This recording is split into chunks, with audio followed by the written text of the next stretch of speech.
ensemble.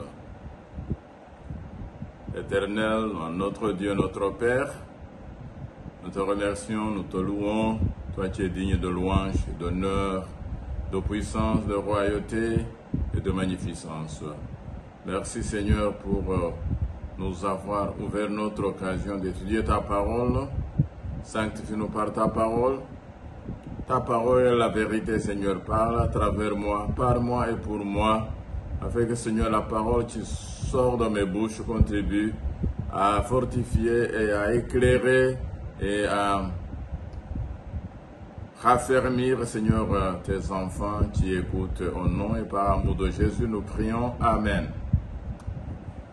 Mes chers frères et sœurs qui m'écoutent, salutations en Christ. Je suis très heureux de vous retrouver encore sur ce réseau et merci pour votre fidélité, votre ponctualité et votre attachement à l'écoute de ce message. Le message d'aujourd'hui, c'est un message inhabituel. C'est peut-être un message que vous n'avez pas écouté si récemment. Eh bien, nous allons parler des 144 000 rachetés d'entre les hommes. Les 144 000 rachetés d'entre les hommes. Que Dieu nous aide à comprendre qui sont ces gens, d'où viennent-ils, comment ils apparaissent-ils, quand apparaissent-ils et qu'est-ce qui les distingue et comment pouvons-nous être comptés parmi cette équipe, parmi ce groupe. Rapidement, sans tarder, je vous invite à lire avec moi en Apocalypse, chapitre 14, versets 1 à 5. Le livre d'Apocalypse, chapitre 14, verset 1 à 5. Je lis. Je regardais, voici l'agneau se tenait sur la montagne de Sion, et avec lui 144 000 personnes qui avaient son nom et le nom de son Père écrit sur leur front.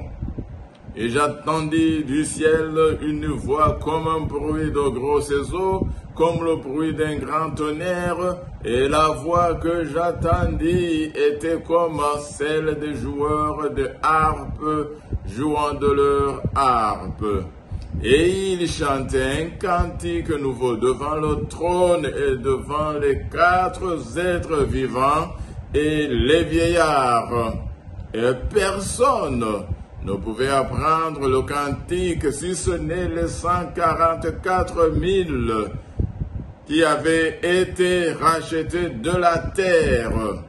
Ce sont ceux qui ne se sont pas souillés avec les femmes, car ils sont vierges. Ils suivent l'agneau partout où il va. Ils ont été rachetés d'entre les hommes comme des prémices pour Dieu et pour l'agneau, et dans leur bouche, ils ne sont point trouvés de mensonges, car ils sont irrépréhensibles. Parole du Seigneur.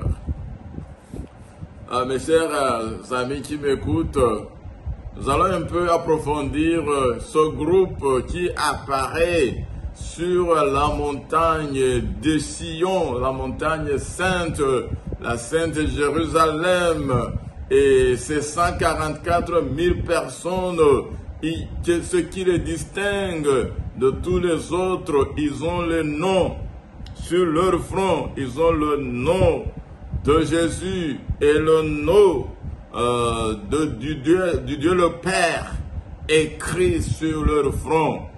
Et ces gens, ils chantent, mais ils chantent un cantique tellement étrange. Pourquoi ce cantique est tellement étrange et que personne, à part eux, personne ne pouvait même apprendre, oser même entonner, chanter ce cantique, mes chers amis. C'est un cantique tellement étrange, exclusif, spécial. Et maintenant, on nous donne un peu de traits distinctifs de ces gens. Vous allez me demander, mais si on parle de gens qui ne sont jamais souillés avec les femmes, ça veut dire que ce sont les célibataires, donc un homme marié, une femme mariée ne peut plus. Parce qu'on dit qu'ils sont des vierges. Non, ici la virginité dont il est question, c'est la pureté de leur foi. C'est la pureté de leur doctrine qu'ils confessent. Aujourd'hui, dans le monde, on commence à voir les gens qui propagent les propos comme tels que la doctrine ne compte plus.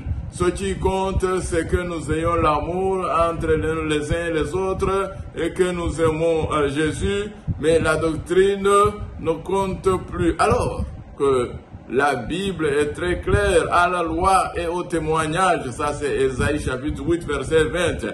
Si on ne parle pas ainsi, il n'y aura pas de lumière pour le peuple.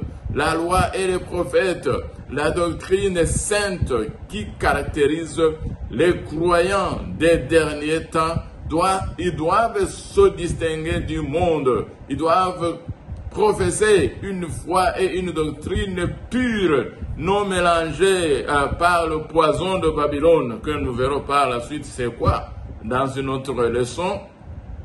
Et ces gens suivent l'agneau partout où il va. C'est notre caractéristique, mes chers amis. Ce sont les gens déterminés à suivre Jésus. Même s'il va à la mort, ils ne vont pas reculer devant la mort. Vous savez, au départ, les disciples de Jésus reculaient devant la mort. Vous vous rappelez de Pierre, quand il a suivi Jésus à Gethsemane, il était là en train de somnoler. Et puis, quand il a suivi dans le prétoire de Caïphe, dans le jugement, il n'a pas pu tenir. Il a commencé à proférer les mensonges. Autrement dit, Pierre n'est pas qualifié. Les disciples comme Pierre ne sont pas qualifiés à être comptés de 144 000 parce qu'il n'a pas osé à ce moment-là suivre Jésus partout où il allait. Ce sont les gens qui suivent Jésus partout où il va, même si c'est à la tombe, même si c'est à la crucifixion, même si c'est où les gens sont prêts. Ces gens, ce groupe, sont les gens qui sont prêts à suivre Jésus partout où il va. Mais chez mon frère qui m'écoute, es-tu prêt à suivre Jésus partout où il va? Ou bien tu recules quand tu te vois que les gens sont en train de parler mal de Jésus, tu commences aussi à parler mal de Jésus comme l'a fait Pierre. Ou bien tu recules quand ça va te coûter perdre ton emploi. Ou bien que ça va te coûter que ton épouse va te quitter. Ou bien que tes parents vont te chasser de la maison. Si tu vas continuer à suivre Jésus comme il te l'a indiqué. Et nombre de gens qui suivent Jésus, mais quand ils se rendent compte que le monde va les rejeter, que l'employeur va les retirer et va les chasser, que les parents vont les faire sortir de la maison, et que l'époux ou l'épouse va les quitter, ou bien que les enfants ne vont plus les soutenir. Il y a beaucoup de gens qui disent « Ah, je devais suivre Jésus, mais à cause de ceci, bon, je vais attendre une autre occasion. » Non, ce sont les Agrippa qui ont dit à Paul, encore un peu de temps, tu allais me convaincre pour devenir chrétien. Non, mes chers amis, nous devons suivre Jésus partout où il va. Il dit que quiconque ne porte pas sa propre croix et ne me suit n'est pas digne de devenir mon disciple. Autrement dit, ce sont les gens qui acceptent de porter leur croix, de mourir chaque jour et de suivre Jésus partout où il va aller. Dans leur bouche, oh mes chers amis, dans leur bouche, ils ne savent point trouver le mensonge. Quand ils sont irrépréhensibles, la plupart d'entre nous nous trouvons déjà disqualifiés. Parce que nous mentons tellement, nous buvons les mensonges dans l'eau et nous respirons et nous transpirons tellement le mensonge. Ici, on nous dit que dans leur bouche, ils ne savent point trouver de mensonge. Vas-tu être parmi ce groupe, mon frère et ma soeur? Eh bien, pour que vous compreniez ce qui distingue ce peuple, ces 144 000 il faut comprendre, si vous avez lu le livre d'Apocalypse, Apocalypse chapitre 14, c'est le chapitre qui suit, bien sûr, le chapitre 13. Je ne vous apprends rien.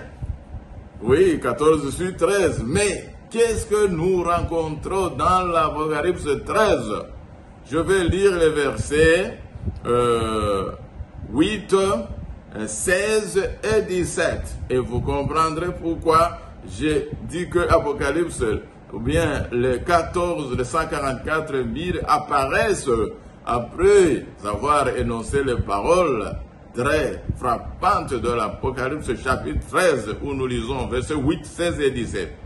Et tous les habitants de la terre l'adoreront, son dont les noms n'ont pas été écrits dans le livre de l'agneau qui a été immolé dès la fondation du monde.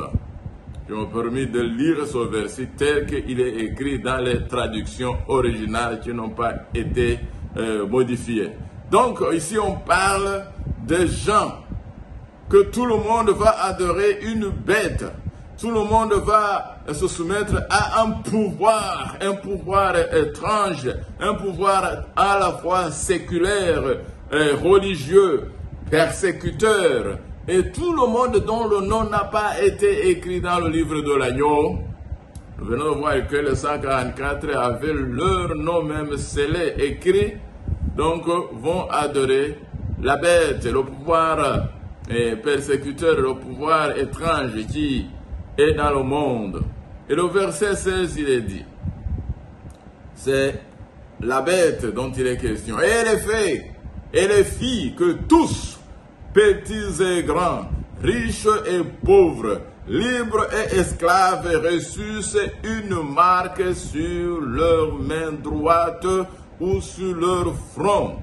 Et le verset 17, et que personne n'a pu acheter ni vendre sans avoir la marque, le nom de la bête ou le nombre de son nom. En résumé, le chapitre 13 décrit un pouvoir oppresseur qui se trouve dans le monde et qui va grandissant chaque jour. Nous voyons son pouvoir s'élargir, élargir ses règnes de pouvoir, et jusqu'à contraindre, à forcer tout le monde, petits et grands, riches et pauvres, à recevoir une marque de son autorité, soit sur la main droite, soit sur le front. Et que personne qui ne va pas avoir ces choses devra être exclu. La personne qui ne va pas accepter la marque de la bête, ni son nom, ni le nombre de son nom, devra être exclu. Et d'ailleurs, il y a même dans l'Apocalypse chapitre 13 que la bête même va causer que ceux qui ne l'adoreront pas ou n'adorent son image, il y a une bête et son image qui ont ensemble le pouvoir et qui font observer, qui vont faire la marque de la bête, que cette marque puisse être posée sur le front ou sur la main droite de tout le monde, de toute personne libre, esclave, pauvre, riche, petits et grands. Eh bien, c'est dans ce scénario de l'adoration forcée que se distinguent les 144 000 qui ont été rachetés d'entre les hommes. Les 144 000 devront se distinguer dans cette oppression, dans cette persécution, où personne même n'est autorisé ni de vendre ni d'acheter sans avoir la marque et le nombre et le nom de cette bête meurtrière. Alors les 144 qui suivent l'agneau où il va vont dire: nous allons suivre Jésus, même ça, si ça nous coûte notre vie, même si nous ne sommes pas autorisés ni vendre ni acheter, même si nous ne sommes pas autorisés même de vivre dans le monde, nous avons notre Rédempteur qui est vivant. Mes chers amis, encore, le nombre de 144 000 apparaît dans Apocalypse chapitre 7. Mais ça apparaît à cause d'une question encore qui vient d'être, qui sera posée dans l'Apocalypse chapitre 6. Je voudrais alors lire avec vous le chapitre 6, le dernier verset du chapitre 6 de l'Apocalypse, et puis vous faire passer dans le 7e chapitre pour vous montrer ce qui distingue les 144 000 rachetés d'entre les hommes. Nous lisons Apocalypse 6, versets 15 et jusqu'à 17.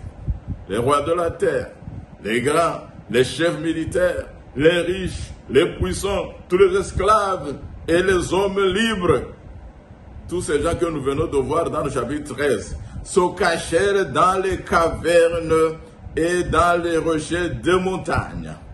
Et ils disent aux montagnes et aux rochers, tombez sur nous et cachez-nous devant la face de celui qui est assis sur le trône et devant la colère de l'agneau.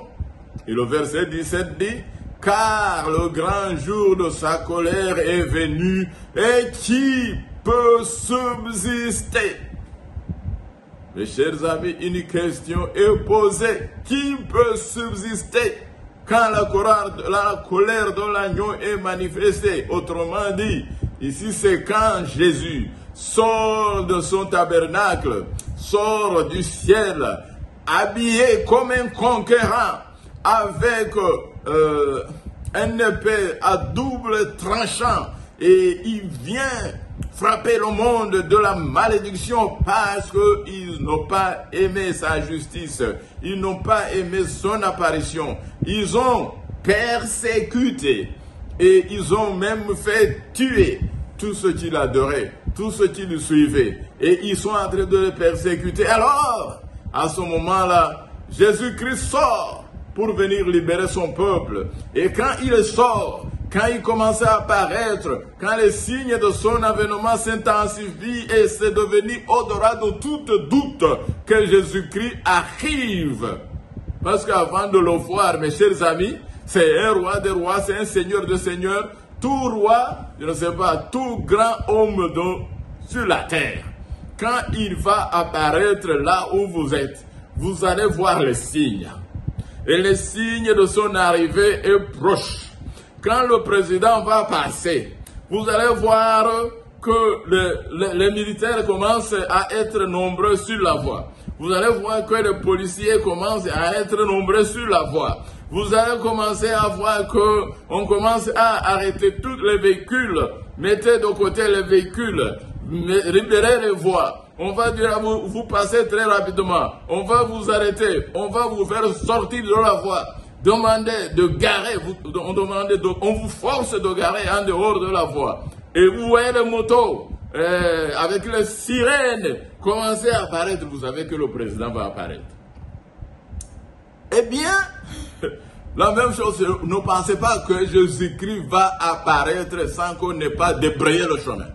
Et quand on est en train de débrayer le chemin, et quand Jésus-Christ est en train de avancer pour prendre position, pour libérer les siens, eh bien, on voit les rois de la terre, les grands, les chefs militaires, oh, mes chers amis, tous ces gens qui nous font peur, tous ces gens qui nous font blasphémer le nom de notre Seigneur, on va les voir tremblants. Malheureusement, même les esclaves, qu'ils ont toujours tenu en esclavage par ces grands de la terre, ils seront tremblants et ils vont se cacher dans les rochers. Ils vont même dire, les rochers, tombez sur nous parce que le tremblement de terre sera tellement violent.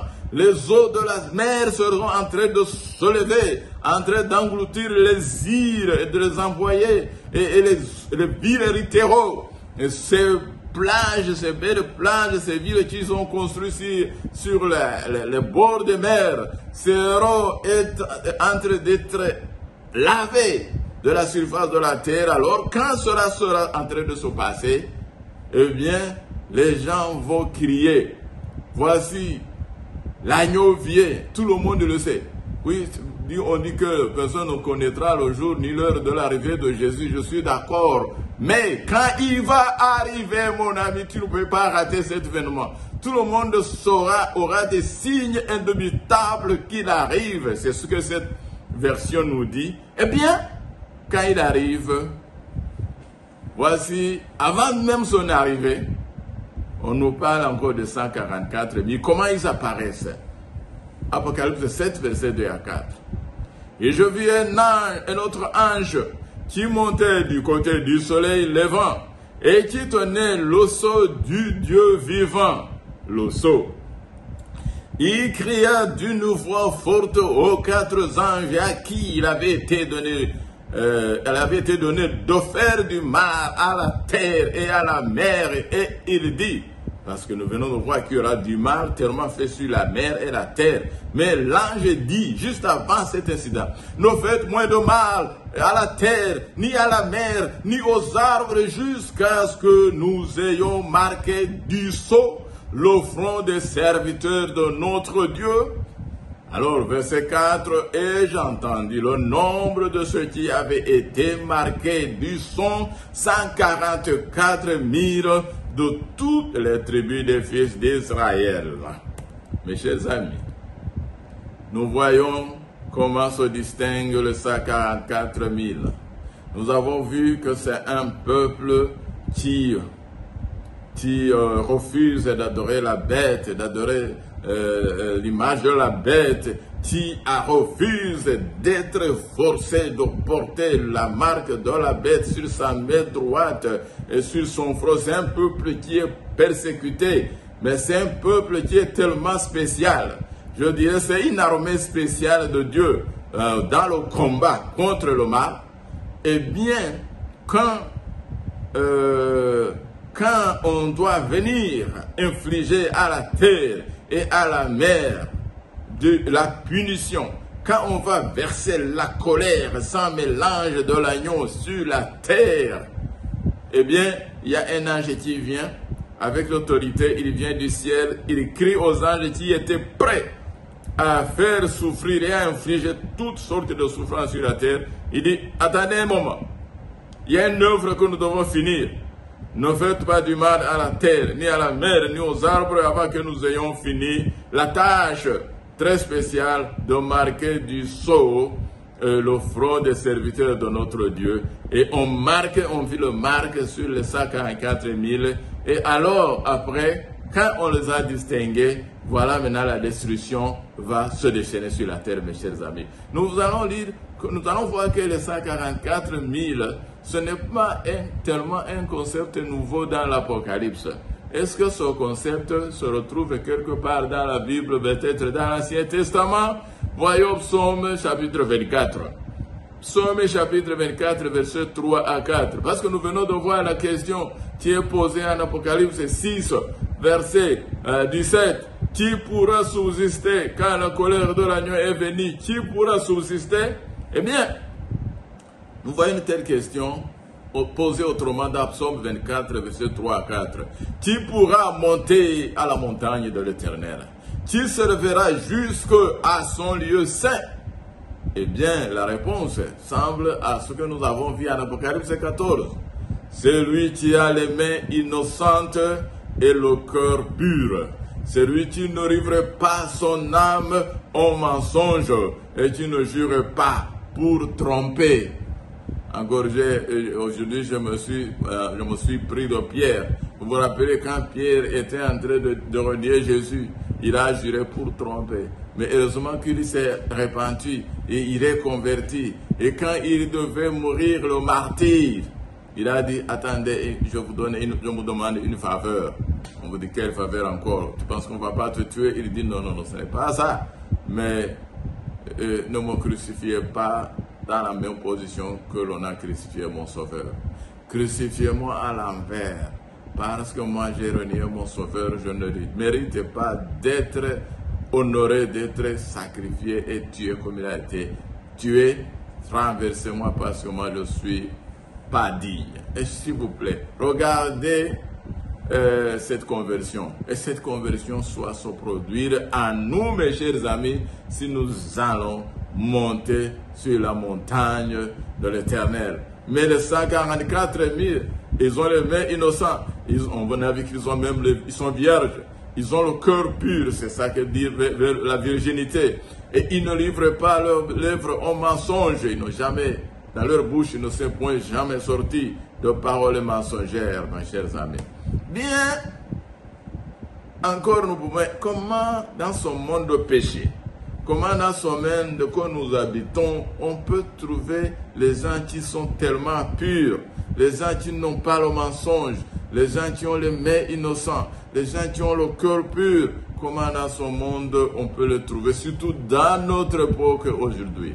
Je vais lire au verset de Galates, chapitre 2, verset 20. Pour vous réconforter, mes chers amis, vous qui commencez à vous poser des questions, mais c'est impossible. Et c'est ça même que les impies ont demandé qui pourra subsister. Voici la réponse. Galates, chapitre 2, verset 20. Paul qui dit, j'ai été crucifié avec le Christ et je vis. Ce n'est plus moi qui vis, c'est Christ qui vit en moi. Si je vis maintenant dans la chair, je vis dans la foi au Fils de Dieu qui m'a aimé et qui s'est livré lui-même pour moi. Chers amis, nous devons vraiment faire cette distinction jusqu'à nous livrer à être crucifiés. Ce n'est pas à nous qu'il appartient de faire le bien, mais en acceptant en Jésus de vivre en nous et en livrant notre corps, comme le dit encore Romains chapitre 12, verset 1, 2, que nous devons donner notre corps pour être des sacrifices vivants. Donc, en offrant chaque jour notre vie, notre corps à être crucifié, eh bien Christ pourra vivre en nous et nous pourrons non plus vivre la même vie de péché que nous avons toujours vécu, mais Christ veut vivre en nous et faire ses œuvres de justice en nous, mes chers amis. C'est comme ça que nous pouvons y arriver. Galates 6, 14 aussi, ça va nous montrer encore. Paul qui dit, pour ce qui me concerne, loin de moi la pensée de me glorifier d'autre chose que la croix de notre Seigneur Jésus-Christ, par qui le monde est crucifié pour moi, et comme je le suis pour le monde. Mes chers amis, les 144 000 devront être des gens qui seront crucifiés pour le monde et les gens pour lesquels le monde sera crucifié. Autrement dit, il n'y a plus de traits distinctifs du monde en eux. Ce que le monde aime, il est. Ce qu'ils aiment, le monde est. Ils sont vraiment tellement diamétralement opposés qu'ils ne sont plus dignes de rester dans le monde. Voilà pourquoi je vous encourage, mes chers amis. C'est possible par nos regards fixés sur la croix de Jésus-Christ, l'auteur et le consommateur de notre foi. Le symbole de 144 000, du scellement de 144 000, se retrouve aussi dans l'Ancien Testament de façon très, très vivide. Je lis avec vous Ézéchiel chapitre 9, verset 3 à 6. Nous lisons. La gloire du Dieu d'Israël s'éleva du chérubin sur lequel elle était et se dirigea vers le seuil de la maison.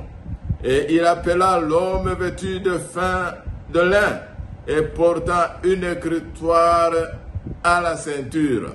L'Éternel lui dit, passe au milieu de la ville, au milieu de Jérusalem, et fais une marque sur le front des hommes qui soupirent et qui gémissent à cause de toutes les abominations qui s'y commettent. Et à mes oreilles, il dit aux autres, passez après lui dans la ville et frappez, que votre œil soit sans pitié, et n'ayez point de miséricorde, tuez, détruisez les vieillards, les jeunes, les hommes, les vierges, les enfants et les femmes, mais n'approchez pas de quiconque aura sur lui la marque, et commencez par mon sanctuaire. Et ils commencèrent par les anciens qui étaient devant la maison. Ici encore, c'est une parole de prophétique, bien sûr, mais qui veut dire, qui veut parler en fait, c'est le jugement. Il y a un jugement qui doit se passer, peut-être on y reviendra profondément. Et lorsque le jugement doit finir, on devra déclarer ceux qui doivent être épargnés. Et quand on les déclare, on fera même une marque distinctive. Mais ce n'est pas, remarquez mes chers amis, ce n'est pas une marque que l'on pourra trouver sur le front, comme les gens qui pensent que, je vais parler d'une foi, d'une religion qui pense qu'en priant beaucoup, en mettant la tête sur la tête jusqu'à ce qu'il y ait une marque sur leur front, ils pensent que c'est ça, c'est ça même le marque qui va les distinguer.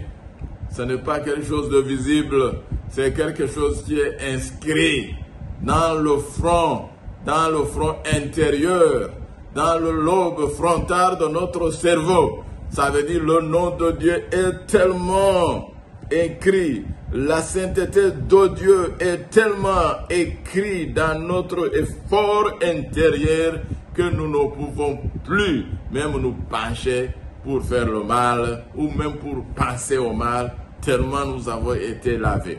Mais regardez, ces gens qu'on a épargnés dans Jérusalem, ils gémissent et ils soupirent à cause des abominations qui se commettent.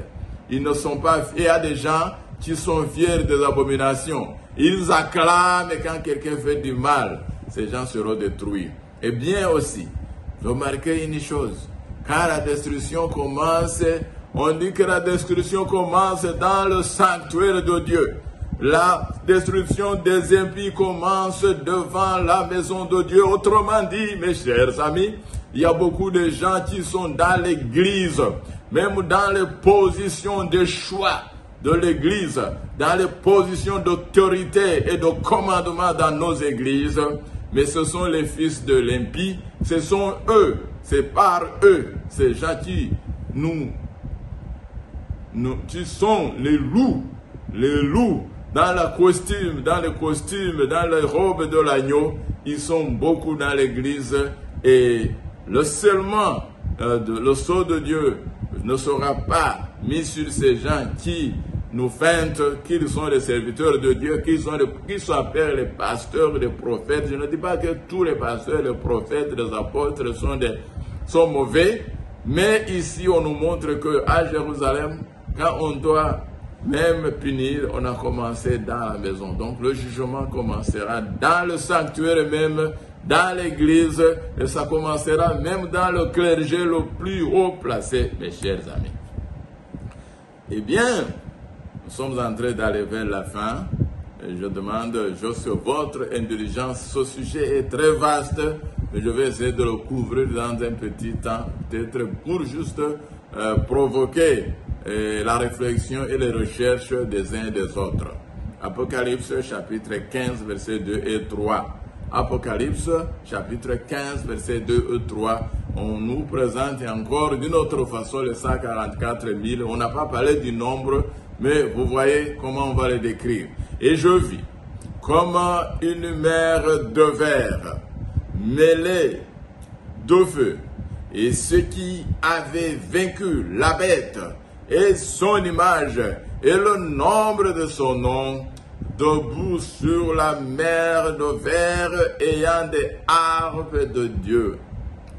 Et verset 3, et il chantait le cantique de Moïse, le serviteur de Dieu, et le cantique de l'agneau en disant, tes œuvres sont grandes et admirables, Seigneur Dieu Tout-Puissant, tes voies sont justes et véritables, Roi des nations. Bien, mes chers amis, ce sont les paroles de louange. Mais on nous a dit en 14 que personne ne pouvait apprendre le chant. Alors ici, Jean essaie de nous transcrire les paroles qu'il chantait, même s'il n'arrivait pas à les chanter, mais il nous transcrit au moins les paroles. Mes chers amis, Préparons-nous à apparaître devant notre grand Dieu. Avant que le Christ ne revienne, le jugement dans le parvis céleste aura lieu. Dans le sanctuaire céleste, pour ne pas dire dans le sanctuaire céleste, dans le lieu très saint du sanctuaire céleste aura pris fin. Et quand ce jugement aura pris fin, cette parole pathétique sera prononcée. Apocalypse chapitre 22, versets 11 à 14. Que celui qui est injuste soit encore injuste. Que celui qui est souillé se souille encore. Et que le juste pratique encore la justice. Et que celui qui est saint se sanctifie encore. Voici, je viens bientôt, et ma rétribution est avec moi, pour rendre à chacun selon ce que son œuvre. Je suis l'alpha et l'oméga, le premier et le dernier, le commencement et la fin. Heureux ceux qui lavent leurs robes, afin d'avoir droit à l'arbre de vie et d'entrer par les portes dans la ville. Amen. Mes chers frères et sœurs, nous venons de voir les traits distinctifs, les caractères distinctifs de 144 000 personnes qui seront rachetées d'entre les hommes comme des prémices. Des prémices. Je veux dire deux choses que je n'ai pas abordées. À propos de 144 000, Apocalypse chapitre 7 fait l'insinuation qu'ils seront de la tribu d'Israël. Et certains me diront, bon, pourquoi tu t'acharnes à parler de 144 000 alors que ce sont les Israélites? Mes chers amis, je voudrais attirer votre attention que dans la fin des temps, Israël est symbolique. Tu me diras, d'où tiens-tu cela? Israël signifie le peuple de Dieu qui reste fidèle à Dieu. Comme Babylone, nous verrons si tu étudies l'Apocalypse, tu verras qu'on décrit une autre ville qui est appelée Babylone, qui fait la persécution contre le peuple de Dieu, alors que nous connaissons que Babylone, en Irak, a été détruite, n'est plus une ville, et sur sa destruction, il y a eu une malédiction que Babylone ne sera point construit ou réparé ou rebâti. C'est pour cela que tous les commentateurs de la Bible s'accordent que Babylone dans le temps de la fin est symbolique. C'est une autre ville qui s'abroge de l'autorité de Dieu et qui commence à proférer les paroles insolentes contre le Très-Haut et qui commence à contraindre et à forcer tout le monde même à suivre ses dictations. Eh bien, Babylone est symbolique, mais on ne peut pas avoir de double standard dans la prophétie. Si nous acceptons que Babylone est symbolique, acceptons aussi que Israël et Jérusalem sont symboliques. C'est pour cela que les 144 000, même si on les présente dans le chapitre 7 comme de la tribu, des tribus d'Israël, comprenez que ce sont juste des tribus symboliques, symbolisant les caractères distinctifs des différents enfants de Jacob. Ils étaient différents dans leur caractère, mais ils sont tous représentants du royaume de Dieu. Comme les 12 disciples, ils avaient tous les différents caractères, mais ils sont tous représentants de la propagation de l'évangile. D'ailleurs, on nous dit que sur les 12 portes de la nouvelle Jérusalem, de la cité de Dieu, on aura le nom des 12 disciples. Et bien même que les fondations, les fondements, ils porteront les noms des fils d'Israël. C'est là les 12 fils d'Israël, de Jacob, et les 12 disciples de Jésus. Ce sont les symboles des gens qui acceptent Dieu, des gens qui suivent Dieu et des gens qui seront accueillis dans ce royaume. Mais ce ne sont pas seulement des Israélites. On sait que tous les disciples étaient des Israélites, mais les 12, mais ils ont porté le message vers la fin de la terre. Mes chers amis, Ça, c'est un premier avertissement ou un dernier avertissement. Il y a un autre avertissement que je devais donner. Est-ce que le 144 000, c'est un nombre fixe ou bien c'est un nombre symbolique? Bon, ici, je vais me réserver pour dire que ce soit un nombre physique, littéral, que ce soit un nombre symbolique, ce qui compte, mon ami, mon frère, ma soeur, c'est que tu t'efforces, tu te mets dans la posture d'apparaître et d'être compté dans son nombre. Jésus a dit, il y a plusieurs demeures dans la maison de mon Père. Si cela n'était pas, je vous le dirais. Je m'en vais vous préparer une place. Et quand j'aurai préparé une place, je reviendrai afin que là où je suis, vous y soyez aussi. Autrement dit, il y a assez de place pour tout le monde qui accepte Jésus et qui accepte d'être conduit par sa parole. Ne vous dites pas, comme le nombre est petit, donc ça ne vaut même plus la peine de poursuivre. Non, efforcez-vous d'entrer par la porte étroite. C'est ce que, quand Jésus lui a demandé la question, est-ce que ce n'est pas vraiment très peu de monde qui sera sauvé? Jésus a dit, n'a pas dit oui ou non, mais il a dit, efforcez-vous d'entrer par la porte étroite. Parce qu'il y a un chemin spacieux, un chemin et une porte très large, et ces deux mènent à la destruction. Mais la porte qui mène à la vie, elle est étroite, et le chemin est rocaillé et escarpé. Il y a très peu qui acceptent de passer par ce chemin et entrer par la porte. Mais quand cela ne tienne, je prie pour toi, mon frère, ma soeur qui m'écoute, que nous puissions aujourd'hui choisir d'entrer par la porte étroite, de reconnaître l'agneau comme notre seul souverain et de le suivre chaque jour partout où il y va, de lui demander de nous laver, nous purifier par son sang et d'intercéder pour nous, en faveur de nous devant son Père et témoignons-le, parce qu'il a dit que si vous avez honte de me témoigner devant les hommes, moi aussi j'aurai honte de témoigner de vous devant mon Père et devant ses anges. Donc n'ayons pas honte de témoigner pour Jésus, attachons-nous à lui chaque jour et il nous comptera digne d'être compté parmi les siens. Telle est ma prière pour vous et moi, au nom de Jésus. Amen.